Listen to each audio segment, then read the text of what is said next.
Hello guys, how are you? I'm Hardeep Singh. Welcome back to your own YouTube channel.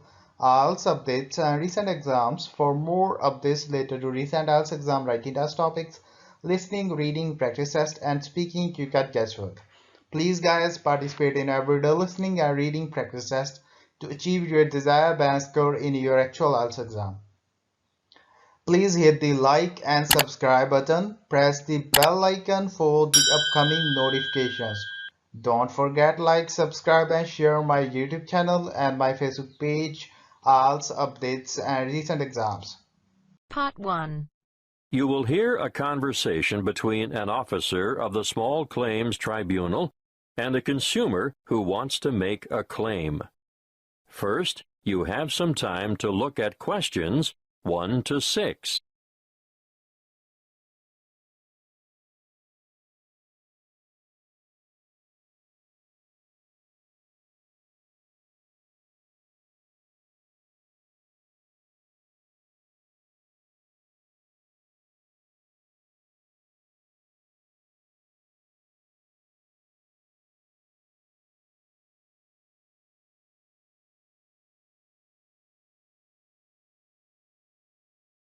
Good afternoon. How can I help you? Good afternoon. I'd like to lodge a claim. Certainly. Name? Emily Jane Appleby. Appleby. That's an unusual name. Sorry, what did you say your first name was again? Emily Jane. Now, Miss Appleton, could you please fill in this claim form? I've never done that before. Can you help me? Yes, of course. The first part is for the claimant's details. Where do you live? At 1 Uranga Street, Durham. How do you spell Durham? Durham. Of course, I should know that. But it's just one of those names that sounds quite different from the way you spell it. It is confusing. I've seen it spelt with 2 R's. And what's the postcode for Durham? 4105. Good. And do you work? No, not at the moment. Okay, so no work number. What about a home phone number? Yes, I can give you that. It's 7848-3762. 7848. 3762. Right. Now, this part here is for the respondent's details. Who's the respondent? The individual person, company or business that you're claiming against. Is the claim against a landlord, tenant, trader or driver? Well, it's a company that sells home appliances. So that's trader then. Just a moment while I write that down. ABC Appliances, actually. Oh, now this part is really important. If the respondent is a company, you must have the company's full and correct name and registered address. I've looked it up on the internet, and it's ABC Appliances Limited. Good. If we don't get this part absolutely right, you won't have a legal claim. And their registered address? Yes, I've got that written down here. Just a minute. It's, 17 Brown Avenue. That's in Barden, isn't it? I think I know the place. My wife bought a vacuum cleaner there last month. Yes, Barden. Have you got the postcode for Barden? It's really similar to mine. Wait a moment. I'd better make sure I get it right. 4065. That's it.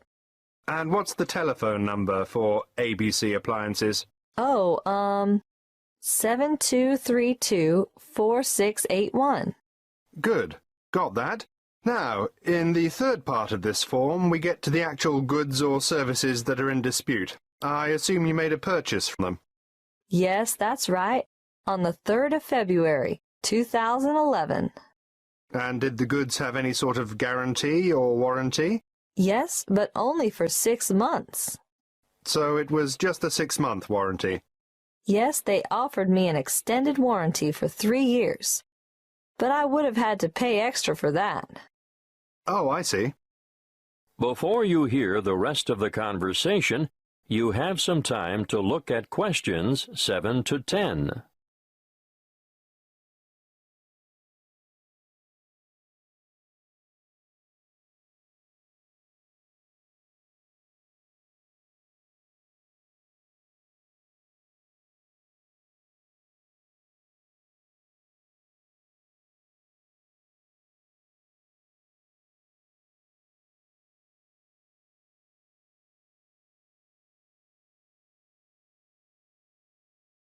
Now listen and answer questions 7 to 10.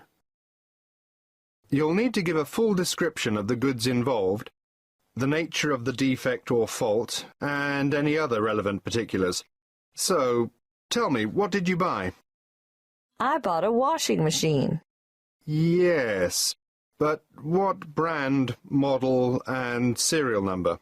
The brand name was Mallard, and it was the Whisper model. Serial number, just a moment. I've got the warranty papers in my bag. Yes, here it is. Serial number XY303. Great. Now I need to know how much you agreed to pay. It cost £1,000. Did you trade in your old machine? Yes, as a matter of fact, I did. Okay. Now, what were you given for the trade-in? £250. So, in actual fact, the purchase price you agreed on was £750. That's right. And they delivered the goods 2 days later, on the 5th of March, and picked up the trade-in at the same time. Now, think carefully about this next question. What did the respondents say about the quality of the goods, or the way they would perform?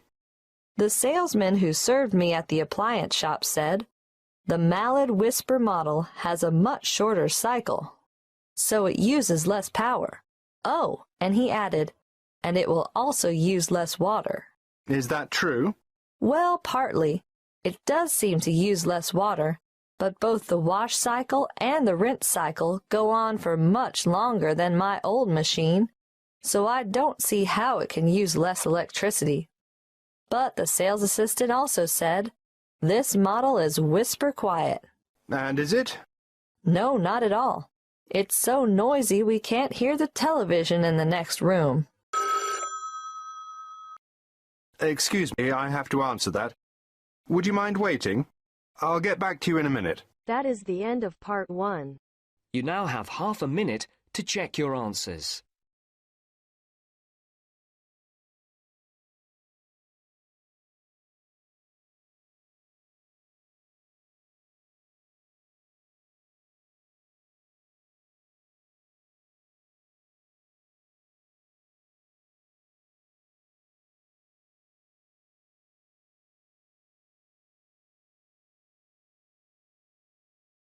Now turns to part 2.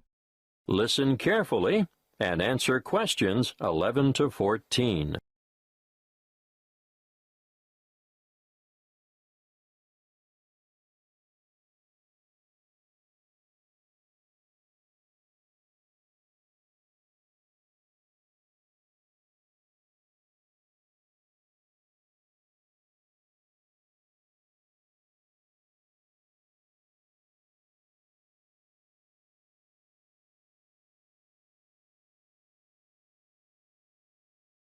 Dreamtime Tours have just the tour for you. The one I have chosen to talk to you about today is what I consider our best tour. It will take you from coast to mountain and back again. You'll spend a memorable and very comfortable day traveling in air-conditioned luxury. You'll see from our brochure that we have 4 pickup stops along the coast. And about 20 minutes after we pick up our last passenger for the day, we'll be stopping off briefly at a magnificent housing development, marina, and shopping complex. You'll be able to admire some of the most expensive and lavish houses on the coast. And here we'll take a quick walk around the waterfront. Now, despite its name, Hope Island, we can reach it without getting our feet wet or taking a boat ride. Hope Island is connected to the mainland by bridges. From there, we head inland to the beautiful Tambourine Mountain. You'll have time to browse in the many specialty shops, or you can sit and relax at a friendly outdoor cafe. We board the bus again and pass through an old timber milling town on our way to O'Reilly's Green Mountains. Once there, you might wish to venture across the famous Treetop Walk, which is a bridge suspended in the canopy of a rainforest. Definitely not for the faint-hearted.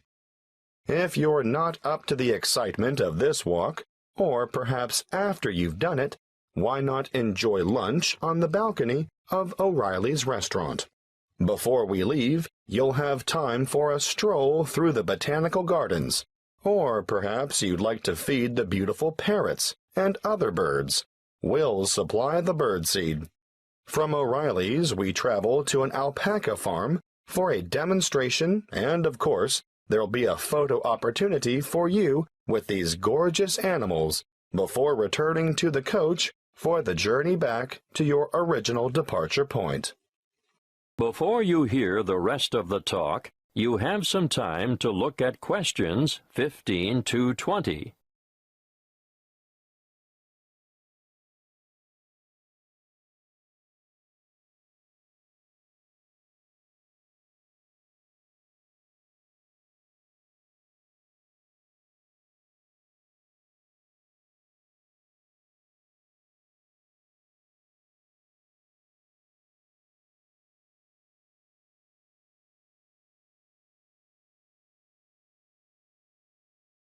Now listen and answer questions 15 to 20. If I've persuaded any of you to sign up for this tour, take a look at our Dreamtime Tours brochure. You'll see that you can book over the telephone, or you can make reservations through the reception desk. We generally have a member of staff manning the desk from 7:30 a.m. to 9 p.m. every day of the week. Don't hesitate to ask reception staff any questions that you might have about this tour or any other tour, and be sure to make it known if you have any special needs.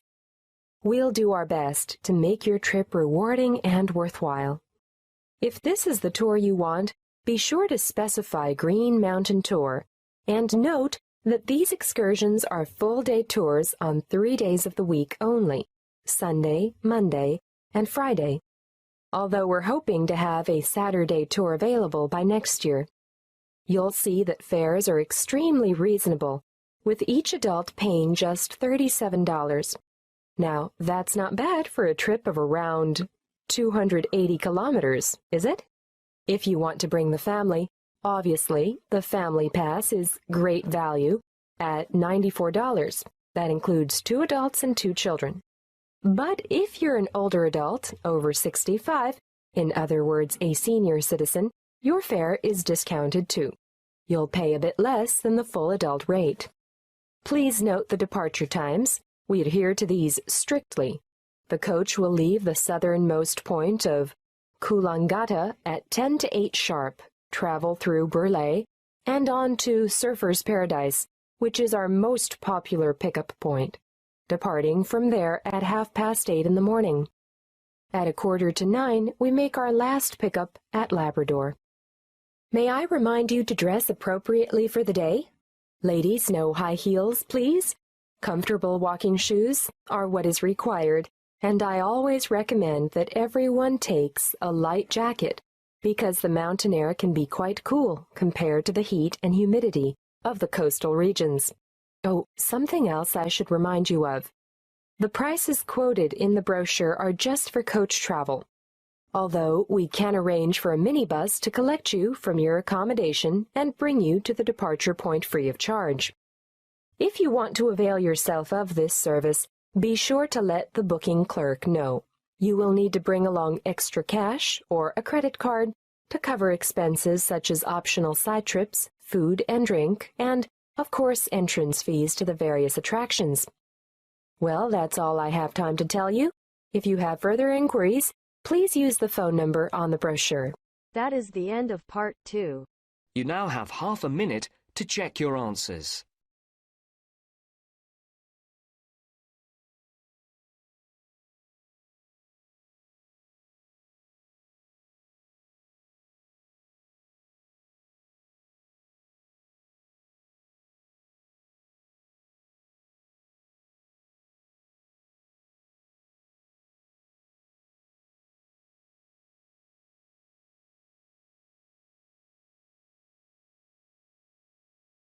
Now turns to part 3. You will hear 2 students discussing a project they have to do as part of a literature course on great books. First, You have some time to look at questions 21 to 25.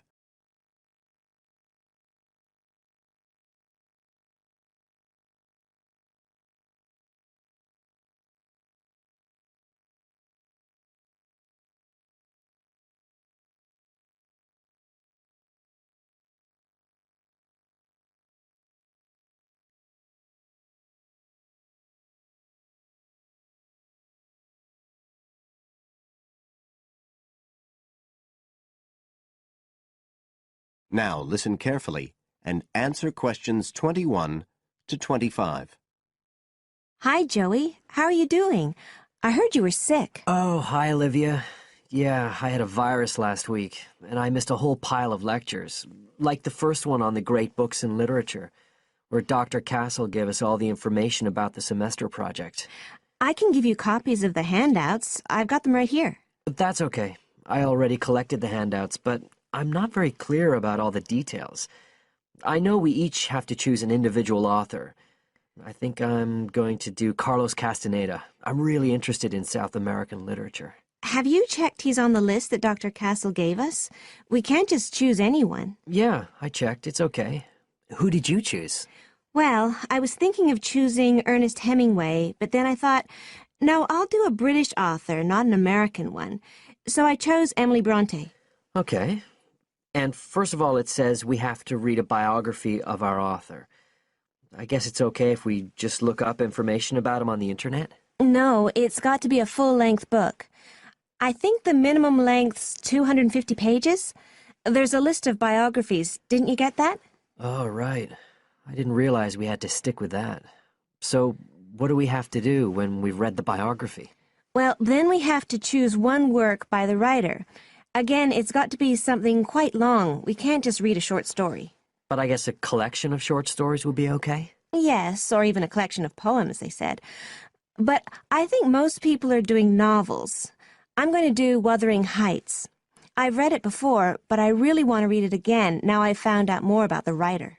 And then the video. We have to make a short video about our author and about the book. How long has it got to be? A minute. What? Like 60 seconds? We got to give all the important information about their life and the book we choose? Well, you can't do everything. I wrote it down somewhere. Yes, Dr. Castle said we had to find or write a short passage that helps to explain the author's passion for writing, why they're a writer. So we can back this up with reference to important events in the writer's life, if they're relevant. But it's up to us, really. The video's meant to portray the essence of the writer's life and the piece of writing we choose. So when we read the biography, we have to think about what kind of person our writer is. Yes, and the historical context and so on. So for my writer, Emily Bronte, the biography gave a really strong impression of the place where she lived and the countryside around. Right. I'm beginning to get the idea. Before you hear the rest of the talk, you have some time to look at questions 26 to 30.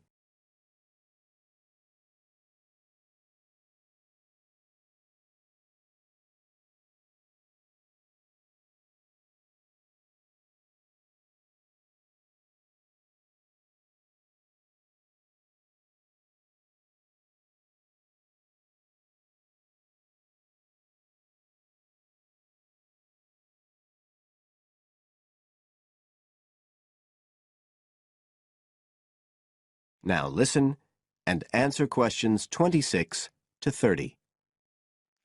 Can I check the other requirements with you? Sure. The handout said after we'd read the biography, we had to read the work we'd chosen by our author and choose a passage that's typical in some way, that typifies the author's interests and style. Yes, but at the same time, it has to relate to the biographical extract you choose. There's got to be some sort of theme linking them. Okay, I'm with you.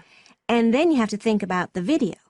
So are we meant to dramatize the scene we choose? I guess we could, but there's not a lot of time for that. I think it's more how we can use things like sound effects to create the atmosphere, the feeling we want. And presumably visuals as well? Yeah, of course. I mean, I suppose that's the whole point of making a video. But whatever we use has to be historically in keeping with the author. We can use things like digital image processing to do it all. So we can use any computer software we want. Sure. And it's important that we use a range, not just one software program. That's actually one of the things we're assessed on. Okay. Oh, and something else that's apparently really important is to keep track of the materials we use and to acknowledge them. Including stuff we download off the internet, presumably? Yeah, so our video has to list all the material used with details of the source in a bibliography at the end. Okay. And you were talking about assessment of the project. Did they give us the criteria? I couldn't find anything on the handout. Sure.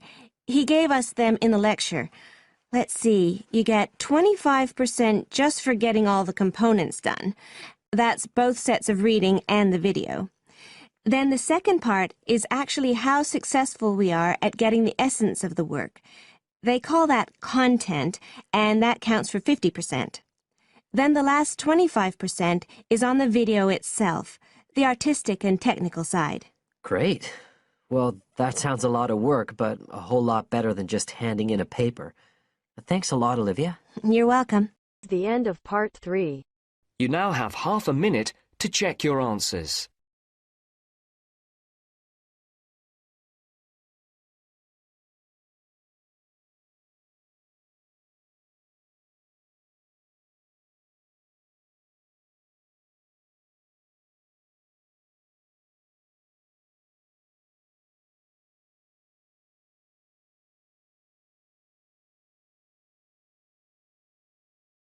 Now turns to part 4. You will hear a talk on bullying in the workplace, given by a university lecturer to a group of students. First, you have some time to look at questions 31 to 40.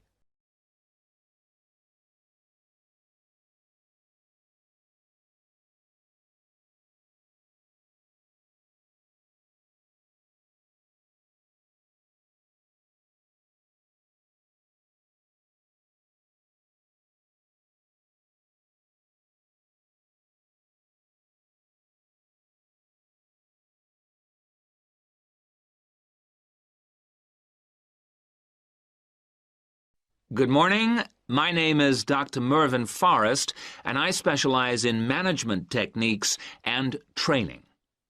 I've been invited here today to talk to you about the cost to the economy of bad management. And what I would like to dwell on first is an area that has recently been exercising everyone, and that is coercion in the workplace, or, to put it more simply, bullying.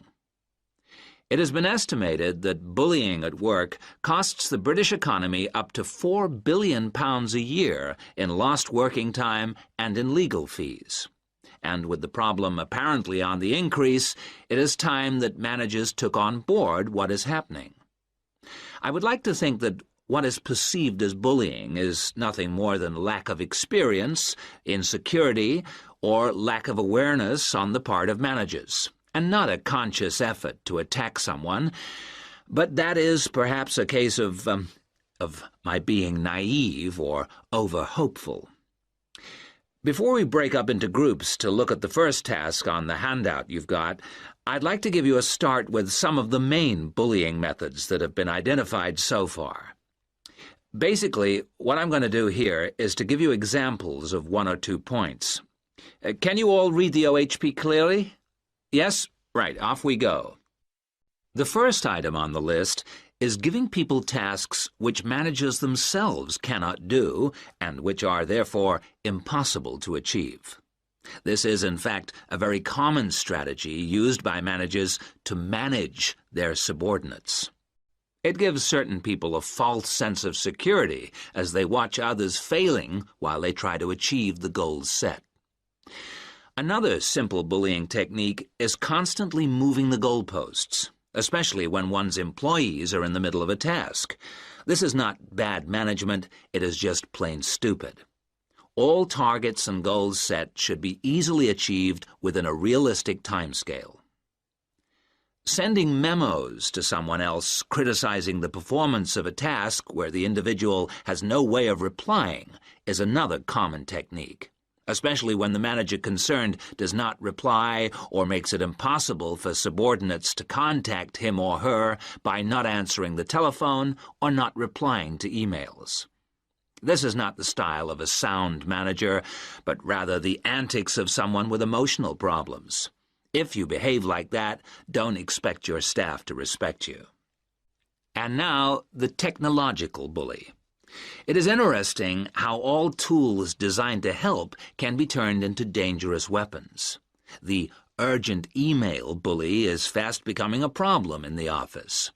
Employees turn on their computers to be faced with a string of badly worded emails, making instant and often unrealistic demands, which reveal the hysteria mode of management.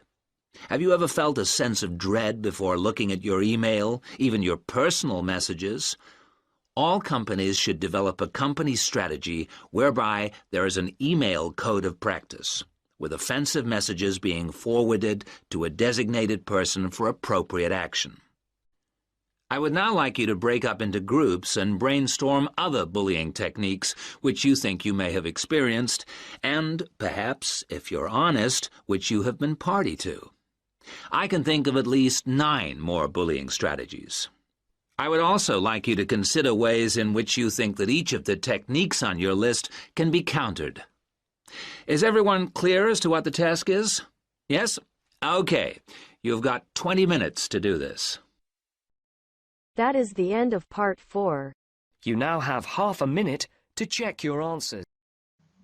So guys, don't forget like, subscribe and share my YouTube channel and my Facebook page, IELTS updates and recent exams. For more updates related to recent IELTS exam writing test topics, listening, reading, practice test and speaking, you got guesswork. Please guys, participate in everyday new IELTS listening and reading practice tests to achieve your desired band score in your actual IELTS exam. For more IELTS material, visit my official website www.ieltsupdatesandrecentexams.com. The link is given below in the description. If you need PDF files of latest IELTS material, then please join my Telegram channel. So guys, please write your score below the comment section. Again, thanks for listening. God bless you all guys. Stay tuned, stay safe.